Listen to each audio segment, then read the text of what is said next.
ربنا لا تؤاخذنا إن نسينا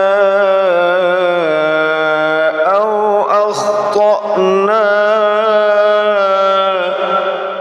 ربنا ولا تحمل علينا إصرا كما حملته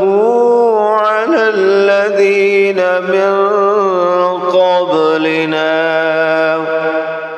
ربنا ولا تحملنا ما لا طاقة لنا به واعف عنا واغفر لنا وارحمنا أنت مولانا فانصرنا على القوم الكافرين.